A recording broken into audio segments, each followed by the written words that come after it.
அனைவருக்கும் இந்த இனிய மார்கழி திருவிழா 25ஆம் நாளில் மாலை வணக்கத்தை தெரிவித்துக் கொள்கிறேன்.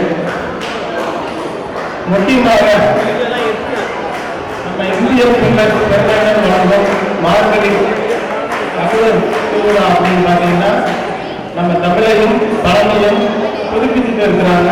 அவங்களுக்கு என்னுடைய மனமார்ந்த நன்றியை தெரிவித்துக் கொள்கிறேன். எனது பெயர் சரவணன். மேலாள் குழந்தை நலத்தின் தலைவராக கடந்த 5 ஆண்டுகளுக்கு முன்னர் பணியாற்றுகிறேன். தற்பொழுது இளைஞரார் நீதி குழுமத்தில் உறுப்பினராக இருக்கிறேன். இளைஞரார் நீதி குழுமத்தில் யுனைடெட் ஜஸ்டிஸ் போர்டு அப்படின்னு சொல்லுவாங்க. அதாவது எங்களை பொறுத்தவரைக்கும் குழந்தைகள் 2 விதமாக பிரிக்கிறோம். ஒன்று பாதுகாப்பு பராமரிப்பு தேவைப்படுகிற குழந்தைகள், மற்றொன்று சட்டத்திற்கு முரண்பட்டதாக பெறப்படும் குழந்தைகள். அந்த சட்டத்திற்கு முரண்பட்டதாக குழந்தைகள் தான் யுனைடெட் ஜஸ்டிஸ் போர்டுக்கு வராங்க. எந்த மாதிரி குழந்தைகள்னா சிறு சிறு தவறுகள் பண்றது, டூவீலர்ல போய் ஆக்சிடென்ட் பண்றது, குழந்தைக்கு பண்றது, குழந்தை திருமணத்தால போக்சோ ஆக்ட்ல பதிவு பண்ண பாதிப்பு ஏற்படுத்தப்பட்ட குழந்தைகள், அந்த மாதிரி குழந்தைகள் தான் யுனைடெட் ஜஸ்டிஸ் போர்டுக்கு வருவாங்க. பாதுகாப்பு பராமரிப்பு தேவைப்படுகிற குழந்தைகள் குழந்தை நலக்குழுக்கு போவாங்க. அந்த குழந்தை நலக்குழு தொப்பு டோல்கேட்ல தமிழ்நாடு குழந்தைகள் இல்லத்துல செயல்பட்டு வருது. எங்ககிட்ட வர குழந்தைகள் சேலத்தில் இருக்கிற கூர்நோக்கு இல்லத்துக்கு அனுப்புவோம். அது டெம்பரரி கஸ்டடிக்காக வைப்போம். அதுக்கப்புறம் கேஸ் நடக்கும். அதனால குழந்தைகள் இப்ப நான் முக்கியமா குழந்தைகளுக்காக பேச வந்திருக்கேன். நம்ம இந்தியாவில் பார்த்தீங்கன்னா அதிகப்படியான சதவீதம், இந்தியாவில் 39% 18 வயதுக்கு உட்பட்ட குழந்தைகள் தான் இருக்காங்க. அதனால அவங்க தான் நம்மளுடைய எதிர்கால இந்தியாவில் பெற்றோர்களின் மிக முக்கிய சொத்து இல்லைங்களா? அதனால அவங்க வழிநடத்துறது, அதாவது ஒரு செடிக்கு நிலம், நீர், காற்று, சூரிய ஒளி எப்படி அவசியமோ அதன் போல அந்த குழந்தைக்கு அன்பு, அரவணைப்பு, பாசம், ஆலோசனை எல்லாம் பெற்றோர்களாக சொல்லி தரணும் இல்லைங்களா? இப்ப இன்னைக்கு பார்த்தீங்கன்னா பார்த்தீங்கன்னா மொபைல்ல தான் இருக்காங்க அப்படின்னு. கண்டிப்பாக மொபைலை கொடுத்தீங்கன்னா அவங்க வாழ்க்கை அவங்க கையில் இல்லை.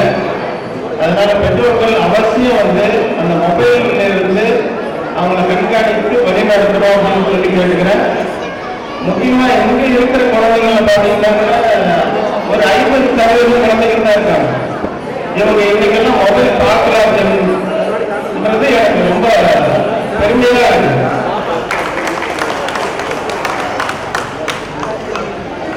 மொபைல் பார்த்தா இதுக்கு முன்னாடி, அதாவது கோவிடுக்கு முன்னாடி மொபைல் பார்த்தா கண்ணு போயிடுன்னு சொல்லுவாங்க.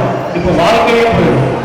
அதனால தயவு செய்து பெற்றோர்கள் மொபைல கொடுக்காதீங்க, நோ சொல்லுங்க.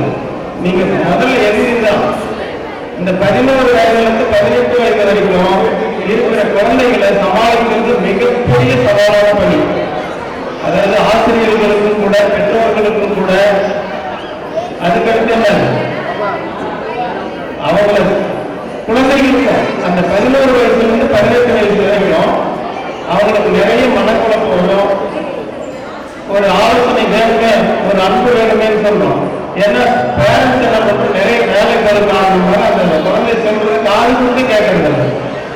அப்புறம் பேசிக்கலாம். ஒரு குழந்தை எல்கேஜில இருந்து, அதாவது ப்ரீகேஜி 5th ஸ்டாண்டர்ட் வரைக்கும் ஸ்கூல்ல நடக்கிற விஷயங்கள் அத்தனையும் சொல்லும். அதெல்லாம் காது கொடுத்து கேட்பீங்க.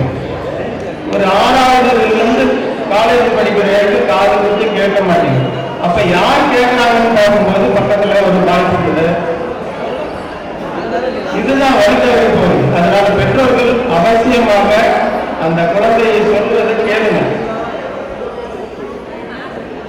எங்க கிட்ட வர குழந்தைகள் பாத்தீங்கன்னா சராசரி குழந்தைகளோட அவங்களுக்கு நிறைய ஸ்கில், அதாவது சராசரி குழந்தைகளோட அதிகமான ஆற்றல் இருக்கு.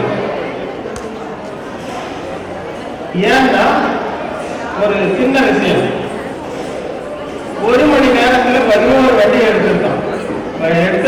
எப்படி இருக்கான்? எவ்வளவு வயசுன்னு பாத்தீங்கன்னா 14 வயசு. அப்பேற்பட்ட ஆற்றல் பெரியாளர்கள் கூட அதை நிற்கிறதுக்கு வர 1 மணி நேரத்துல 14 வண்டி எடுக்கணும். அப்போ நம்ம வீட்டுல நல்ல குழந்தைகளை விட அவங்களுக்கு நிறைய ஸ்கில் இருக்குது. அவங்களுக்கு என்ன பிரச்சனை அப்படின்னு பாத்தீங்கன்னா அவங்க வழி நடத்துறதுக்கு ஆகும் இல்லைங்களா? அதனால இந்த குழந்தைகளுடைய பாதுகாப்பு யாருக்கிட்ட இருக்குதுன்னு பாத்தீங்கன்னா யாருக்கிட்ட இருக்கு? பேரண்ட்ஸ், சமூகம். சமூகம் யாரு? நீங்க, நானும், எல்லாரும் தான் போயிடும் இல்லைங்களா? அதனால அந்த இந்த பொறுப்பை எடுக்குது. தயவு செய்து குழந்தைகள்கிட்ட அதிக நேரம் செலவிடுங்க. எவ்வளவு நேரத்தெல்லாம் கேளுங்க.